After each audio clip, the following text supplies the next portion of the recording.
There's something quietly mysterious about people who like rainy days. When the sky turns grey, when the air grows heavy, when the world slows down, they come alive. Most people rush to close their windows, cancel plans, complain about the gloom. But not them. They open the window wider. They sit by it, listening. They don't see sadness in the rain.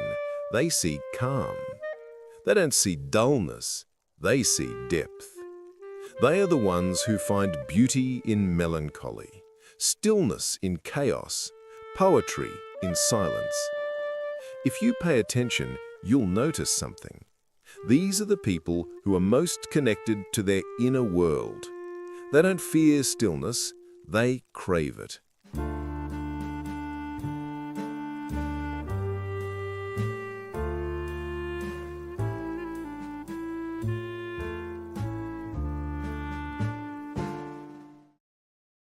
The rain is not just weather, it's a feeling, a state of being, a mirror for their mind. Psychologists say that our relationship with weather can reflect our emotional regulation. Rain lovers, the ones who seek grey skies, often possess what's called high sensory sensitivity. They feel more, absorb more, notice more. And where others see dullness, they find relief. The brightness of sunny days can sometimes feel too demanding, too performative. The expectation to be cheerful, productive, loud. Rain removes that pressure. It gives permission to just be. That's the hidden comfort of rainy days. They slow the world down to your natural rhythm. The sound of rain falling, soft, repetitive, rhythmic, activates something psychologists call ASMR response, a calm, self-soothing effect in the brain that reduces stress hormones and promotes introspection. It's no coincidence that so many deep thinkers, writers, and empaths prefer cloudy days. The rain gives them space to think, feel, and breathe without apology. You see, people who love rainy days often carry a quiet kind of intelligence, not the loud analytical kind, but emotional intelligence, the ability to sit with complex feelings without needing to escape them. They don't see sadness as something to fix, they see it as something to understand. And that's rare, because most people run from sadness, but they make tea, put on a sweater, and sit with it until it softens. There's a term in psychology called emotional granularity, the capacity to identify subtle emotions instead of labeling everything as good or bad. Rain lovers are masters of this. They can tell the difference between loneliness and solitude, nostalgia and regret, peace and emptiness. They live in the shades of feeling most people overlook, and the rain, with all its grey tones, speaks their language. Maybe that's why they're drawn to it, because it reflects what life really feels like. Not constant sunshine, not endless storms, but gentle in-betweens. The kind of weather that invites reflection. The kind that lets you feel without being seen. There's also something spiritual about it. The way rain connects you to the world outside, reminding you that nature weeps too. That cleansing isn't always bright and painless. Sometimes it's slow, heavy, and silent. In many cultures, rain symbolizes renewal, a quiet undoing before rebirth. And perhaps that's what these people feel in their bones, that sometimes things have to fall apart so something softer can begin again. But let's not romanticize it too simply. There's another truth here too. Many who love rainy days also carry wounds they've learned to coexist with. For them, the gloom feels familiar, not because it hurts, but because it's honest. They've lived through seasons where pretending to be happy felt heavier than sadness itself. So when the sky darkens, they don't resist.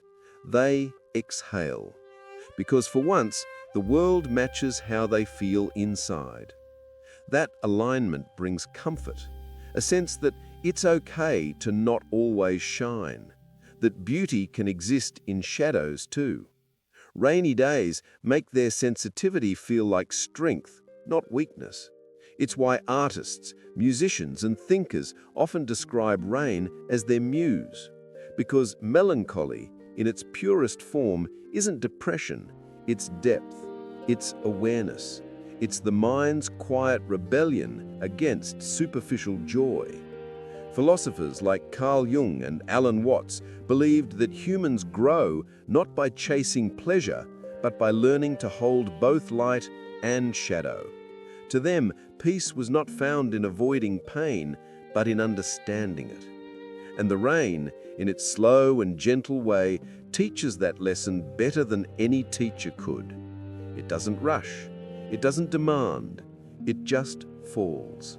And in falling, it cleanses. People who like rainy days often move through life with that same quiet rhythm. They're not quick to speak, not eager to be seen. They live with emotional honesty, unconcerned with how things look, more interested in how things feel. They're the kind who will walk through the drizzle with no umbrella, not because they like being wet, but because they like feeling connected to the air, to the earth, to something bigger than themselves. There's science behind that too. Rain increases the presence of negative ions in the air, tiny charged particles that improve mood and clarity. It's why the air after a storm feels cleaner, and why breathing in rain feels so grounding. So when someone says they think better when it rains, it's not just poetic, it's biological. Their brain truly relaxes, their nervous system slows down, their thoughts stop rushing and start aligning.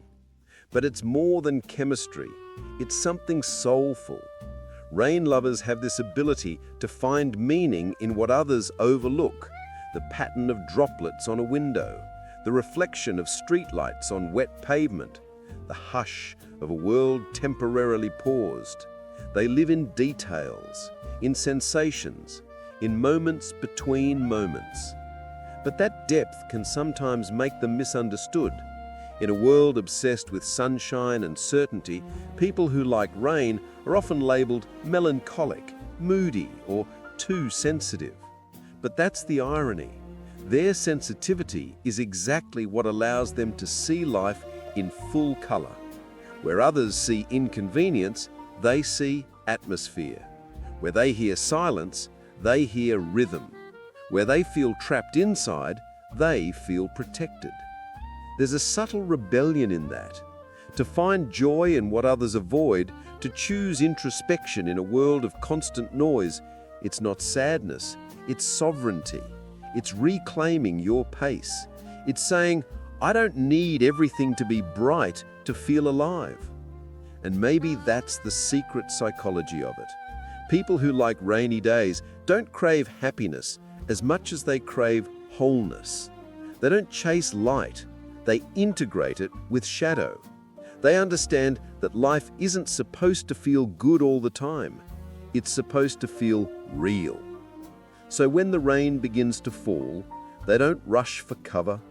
They slow down. They breathe deeper. They listen closer. Because to them, the sound of rain is not background noise. It's the sound of permission. Permission to rest. Permission to feel. Permission to stop performing and just exist. And when the world finally quiets, they're not bored. They're home. Because peace, to them, has always sounded like rain.